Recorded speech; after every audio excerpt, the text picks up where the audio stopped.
August Biniaz with Real Estate Investing Demystified. We're in Salt Lake City at the Best Ever Conference. We're with Frank Rolfe. Frank, you were on stage talking about mobile homes. What are mobile homes? Well, mobile homes, that's a good question. Basically, today's mobile home industry is a structure approved by HUD that sits on a small little plot inside of one platted tract of land. By definition, two mobile homes on one platted piece of land is a mobile home park. Got it. But the broader range of the industry is about affordable housing. We're the dollar store of detached housing, basically. Got it.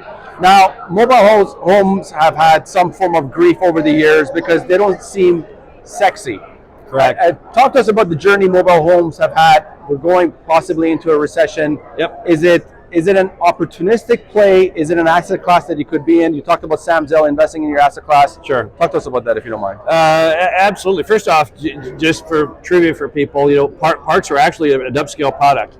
The word trailer park was a compliment back in the 30s and the 40s because only rich people own trailers that they pull behind their cars. So the modern industry is all about affordable housing.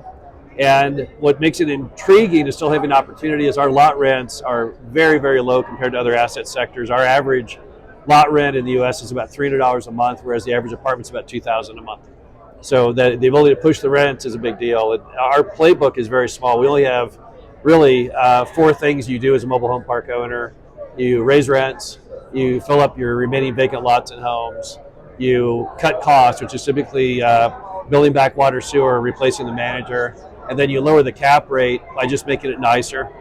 So we're not like a football coach who has a whole bunch of plays. Yes. We just have those simple ones, but they're really good, simple plays that still work. So your conventional value add is a bit different in the mobile home kind of industry. Yeah. What about the big difference between us and maybe other sectors here is that we could theoretically double our rents and still be the cheapest by a wide margin. And so the industry has always held back on raising rents because of the negative perception of the industry and the pushback we might receive from regulators, politicians, whatever. But the potential is still there. So in other words, let's say I have a mobile home park in Dayton, Ohio, and let's say my lot rent's $400 a month, and the nearest apartment is $1,200 a month. Well, I maybe $1,200 would be pushing it, but I could certainly have more than $400. Could I go to $500 and lose any customers? Sure. $600, yes. $700, sure. $800. If you look at Denver, which had rents of only $300 not too long ago, they're now at $900, and they're completely full. Got it. So that's what makes us kind of unique, is the ability to push rents. Got it. Now let's talk about your firm. Do you guys syndicate your deals? Do you have a fund? Do you even partner with investors? Is it just your own? Yeah, we've been doing Reg D 506s since 2010. We were like an early adopter of that space. We have 9 funds that we opened, operated, and sold the properties in. We have 3 that we bought the properties and operate, but we're not open. And then we have 1 open fund called Strategic, and that's it. Got it. Awesome. Now let's talk about the economy. You talk about your gray hair. You're talking about being through a few real estate cycles. Sure. Your prediction. Sometimes the pain lasts a long time when you've been through a few different cycles. Yep. Talk to us about what you see currently. Obviously, we're still in an increasing interest rate environment. Yep. They haven't even subsided yet. Inflation's still high. Job numbers are high. So it's kind of a mess ball out there. Yep. What is your prediction? Well, I think the problem you have is that most people today have only been through one recession, which was the 2007, 2008, and it was so long ago, and older people like myself were in a continual progression of recession, so we're used to it. So I think people aren't really used to the idea because you've seen nothing but growth since 2008, and I think that's going to hit people unexpectedly. At the same time, we don't know how things will end, hard landing, soft landing, no one ever really knows. But I think we're in for some type of downturn. Now, real estate's a unique item. Some parts of real estate you got to have, right?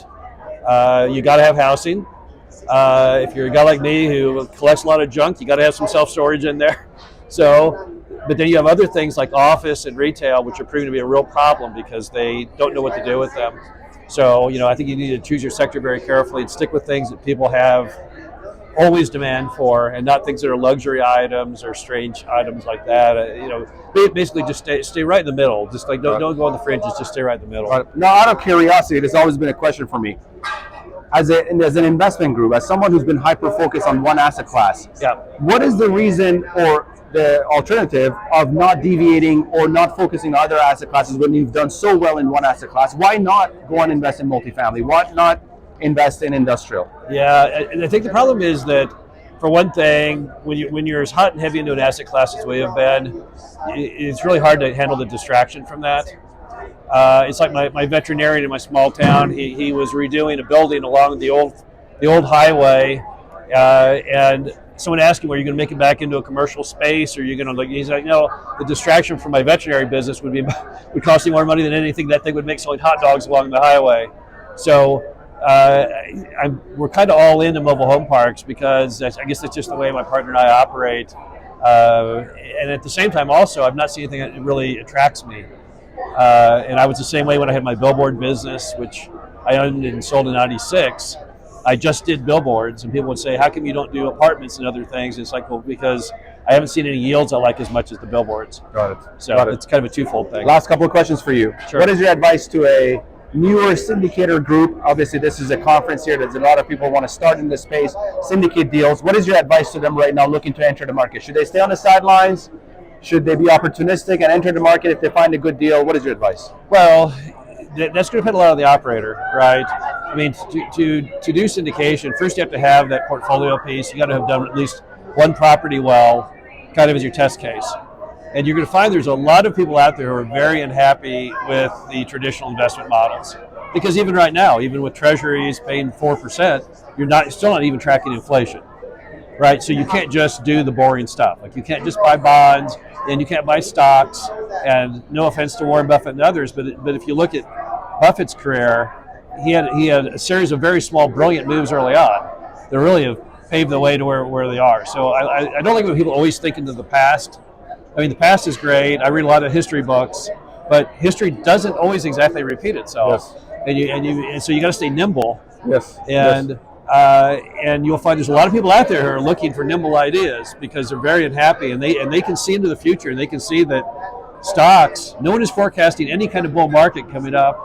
I would urge people to, I saw a Warren Buffett speech on YouTube before a college class a few years ago, where he urged people just to look at the stock market over like the last 100-year horizon, because there were parts of the stock market where it was flat for decades at a time, right? And we don't think of that because most people today are younger and they've only seen it going up, and it's had an amazing ride.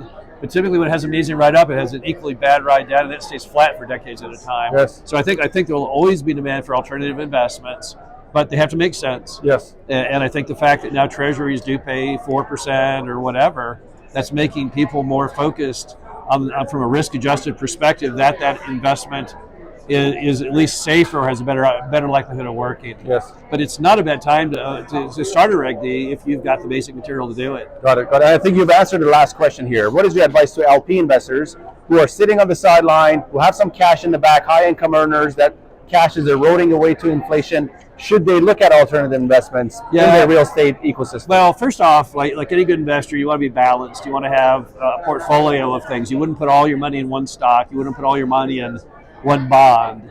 So allocating some of your portfolio to alternative investing, I don't think is a crazy idea for almost anybody. I mean, it would make sense.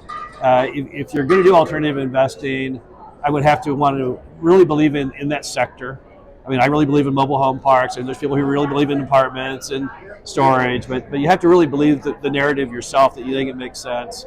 And then you got to seek out a sponsor that at least has a track record of making distributions and things working out.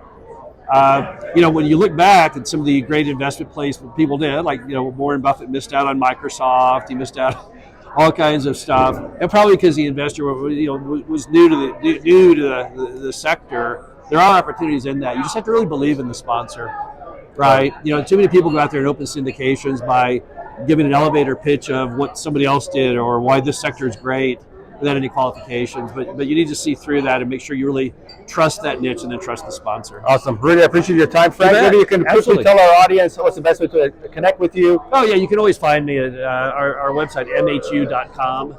So you'll find me there anytime. A lot of my writings, thoughts, everything's there. Thank you, Frank.